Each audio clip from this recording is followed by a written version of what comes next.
why it's important to celebrate yourself. This is one of my favorite things to talk about. And so one of the things I say a lot in my coaching programs is what gets celebrated gets repeated. I'm going to say that again. What gets celebrated gets repeated. So think back to when you were a child, or if you have children, think about them. So when they do something right or well, like what do? We celebrate them. That behavior becomes modeled and consequently programmed within us.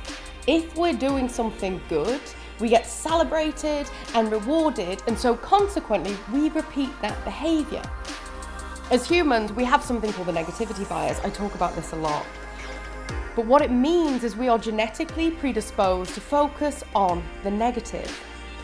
So if you think back to when we first evolved, everything was a danger, everything was a threat. So it is in our genetic interest to focus on things that are threats, to focus on things that are dangerous.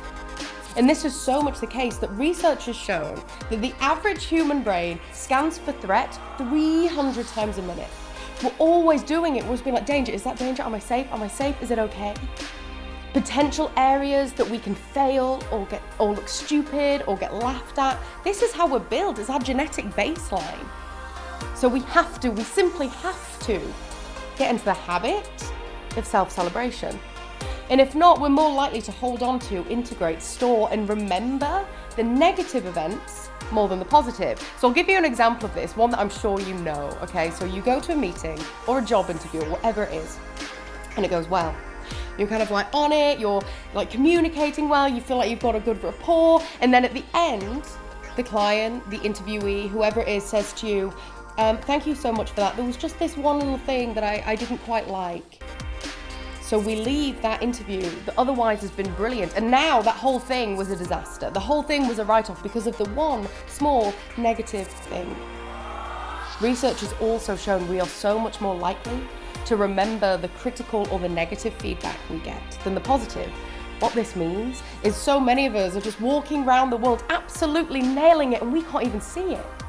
So it is our job as humans, I believe, in fact I know, to make sure that our attention goes to those things we want to stick, repeat, do again. And one of the most effective ways to do that is to take a moment to acknowledge ourselves. No, it doesn't have to be huge. It can just be at the end of the day, if you've had a few difficult meetings, if you've managed to take care of the kids well, if you managed to nail that conference call, like whatever it is, take a moment to just be like, hey, good job. A small pat on the back. You can maybe just play your favorite song. You can maybe just take a moment to just acknowledge yourself. It can be anything, but we have to do it because your brain won't do it naturally. So take the time and maybe develop a practice of at the end of every single day, write out the things that you have done well and acknowledge yourself for it. Develop that habit, and slowly, over time, that habit will start to seep in and become real, deep, meaningful, impactful confidence. Good luck.